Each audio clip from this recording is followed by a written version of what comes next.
Hello, my name is Terry Boboige, and I'm the president of Perry Johnson Registrars. And to my right? Good morning, my name is Shannon Craddock, and I'm the Programs and Accreditations Manager here at PJR.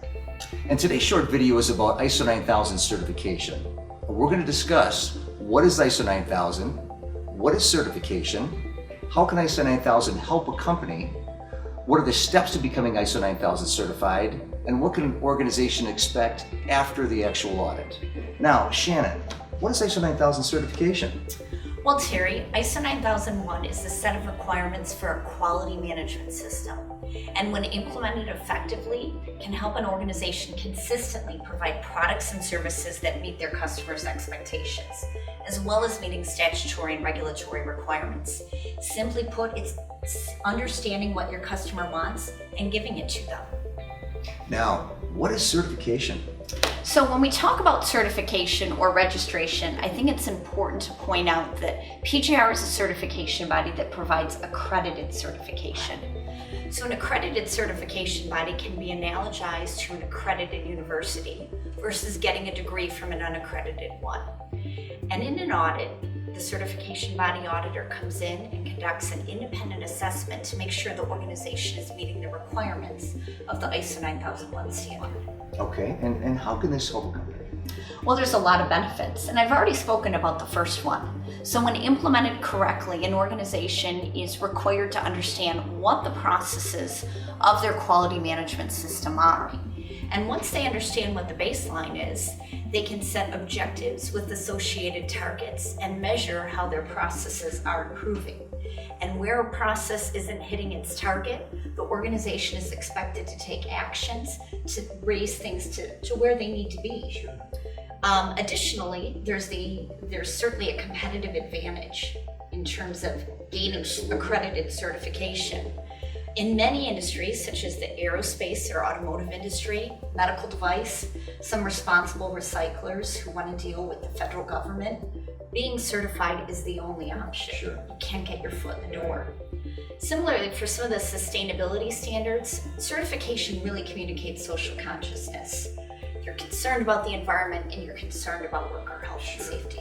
Now, our viewers want to know, what are the steps to becoming certified? Let's talk about that. Well, it is a lengthy process, and I always recommend that the organization do some introspection and figure out, can we do this on our own, or do we need to work with a qualified consultant? Could be a consultant, a single consultant, or a consulting entity. I always encourage organizations to do some research, interview consultants, and ask for references, and make sure that consultant's a good fit for their organization. After they make that decision, they need to select an accredited certification body. Now, I'm partial to PJR, but there's a lot of good choices in the marketplace.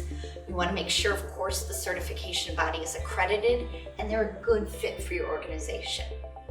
Subsequent to making that decision and contracting with the accredited certification body, the organization needs to begin to define their processes, determine what the risks are to their organization, who are the interested parties, and what are the internal and external issues present in their organization.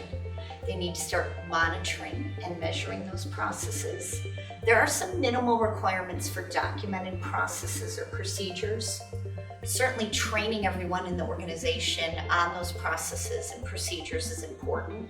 And then the organization begins developing an evidentiary trail. They're using the system, they're implementing the requirements, and they're generating records to prove it's effective.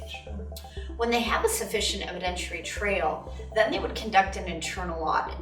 And an internal audit is when qualified persons within the organization, or they can also choose to outsource this exercise to a consultant, come in and audit the organization to the requirements of ISO 9001 and any additional requirements the organization has implemented above and beyond 9001 requirements. The internal auditor may document some nonconformities or findings that the organization is expected to correct.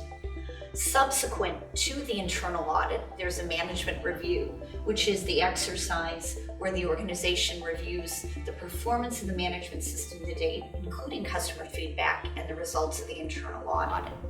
Now, the stage 2 audit is where the implementation of the management system is truly tested. And auditors are going to use largely 3 techniques to gather objective evidence. They're going to conduct interviews of personnel, make sure they're aware of the quality management system and its requirements, quality policy and objectives and targets. They're going to watch people doing their job. Are they done in accordance with the defined processes and procedures? And they're going to review records, that evidentiary trail, and make sure the system's functioning effectively. Now, the certification body is going to document both strengths and weaknesses. Weaknesses are commonly called nonconformities. The organization is expected to contain those nonconformities, do a root cause analysis, and then implement systemic corrective action that prevents recurrence. Okay, now after the fact, what can the organization expect after the audit? Well, the organization isn't certified as soon as the audit ends. The auditor compiles the audit report, which will include the client's corrective actions on any nonconformities identified during that audit. I always analogize it to an auditor populating a blue book, just as you did in college.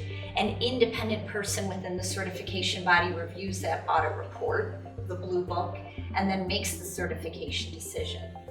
Getting certified is the easy part. Maintaining certification, Terry, is where companies often struggle.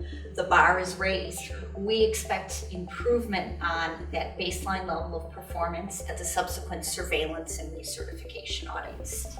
Now, we have to talk about our difference with competition and our competitors. What separates Perry Johnson from the competition? Well, there's a point in time where all accredited certification bodies are the same. We all get audited by various international accreditation bodies. What I think really sets Perry Johnson apart, Terry, is our auditors' soft skills.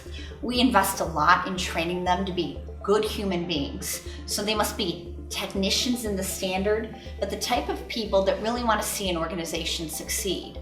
Now, that doesn't mean that they don't write nonconformities, but they give the organization every opportunity to succeed and present objective evidence of conformity. My ultimate goal, I always tell auditors, the new auditors that we bring on in the interview process, I want you to pull out of the organization's facility and have them say, boy, Joe really gave us a tough audit. He understands ISO 9001, but he's the type of guy I want to have a beer with. To learn more about ISO 9001 or any other standard, please visit our website at www.pjr.com or call us at 1-800-800-7910. Shannon, thank you so much for your time today. Thanks for having me, Terry. Excellent, excellent.